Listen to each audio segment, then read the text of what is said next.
lot of things to be happy about in that game, dude. General effort, a lot of guys getting off the schneid.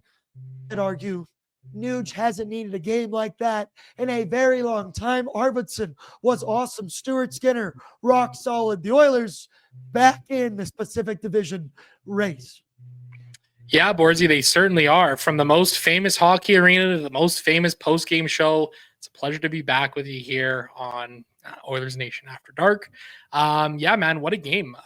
Big game from a couple of guys. You know, you got some scoring from all over. Corey Perry opens it up by driving to the net, getting both of our keys to the game there. Lots of shots, bodies to the net. You know, they give up one to Will Cooley in the second, but I thought the Oilers really locked this game down. And I mean, what more can be said about that third period, man? I thought they played a great third period on the road there. Victor Arvidsson, barred down skis, might have gotten a little help from a little deflection of the defender's stick, but hey, we'll take it, right? And then Connor McDavid, what, like Pat said in our little group chat we had going, like, look what happens when he shoots the puck. I mean, that was a beautiful goal. I'm pretty sure everybody in the lower bowl at MSG got pregnant from that goal. Very impressive shot from Connor McDavid. So yeah, man, great vibes from this game. Like, that was a really good game from the Edmonton Oilers to close out this road trip. That's a great way to close it out, right? You started 2 games losing to the goddamn Buffalo Sabres and then dropping one in the third period to the New Jersey Devils. But the Oil, there we go, baby. Big fat Orange W. Shout out producer Patrick Puff behind the scenes tonight.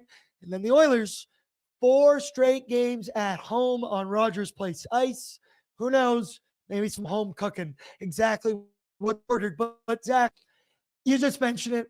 We were totally accurate on our keys to victory tonight of throw rubber on the net, get traffic in front of the net. I thought the Oilers kind of had a degree of simplicity to their game in this one, right? Sometimes simple hockey does just simply work. You've been struggling to score goals, throw it on net. You try and create second, third chance opportunities. Enough of this overpassing, funnel pucks to the net, funnel them to the dangerous areas.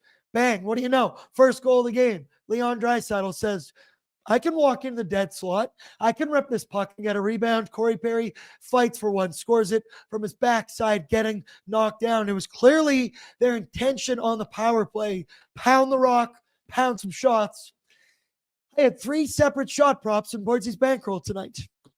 We'll revisit that one when we see it later, but unfortunately, I picked the wrong dudes. They were committed, though, tonight, Zach, I think, to keeping it simple.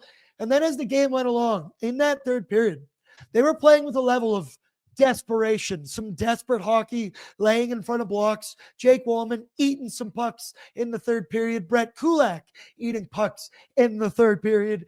Thank you very much. But, Zach, simple game. And then a desperate game there at the end. Oilers, you just needed to see it.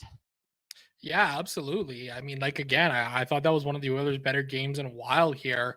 You know, front to back, it just was a great performance from them. You know, you had Igor Shesterkin coming in, you know, playing 2 in a row, not something that he typically does. They really love the rotation there.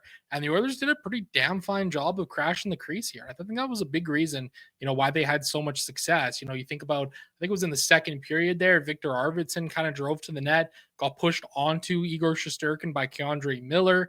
You know, it felt like they were able to kind of get Shesty off of his game tonight. And again, you know, talked about the statistics that he's had against the Oilers in the past. You know, only 1 win in 2 games. It was something like a 2.87 goals against average and an 886 save percentage. That was pretty dang close to what the Edmonton Oilers were able to put up on Shesterkin tonight. So a really good game from this team. Like, it felt like a complete effort all around. You know, Stuart Skinner, like, huge game from the Stu Stash. You know, 955 save percentage, 33-6 now on the season when they get a 900 save percentage or better. So another one into the win column there. So this is a big one for the Oilers. Like, we talked about this being a big game because of what's coming up for them, you know, heading back home here. It's not going to be an easy next month for this team. Simply put, like, it's just, there's a lot of really good Western Conference teams that they're going to be going up against. They got a couple of games against San Jose too. I think they got a game against Anaheim as well. So, you know, they have this opportunity to kind of rack up some points against some teams like that. And then the rest of it's basically going to be against teams that they're in contention with for a playoff spot. So the Oilers really need to find a way to kind of carry this game over into their next games coming back home here to Rogers Place in Edmonton. So yeah, man, once again, just really, really great performance from this team tonight as a whole. What's up, Nation citizens? If you like that video, then you need to be subscribed to the Oilers Nation YouTube. Podcasts, live shows, exclusive interviews, and analysis.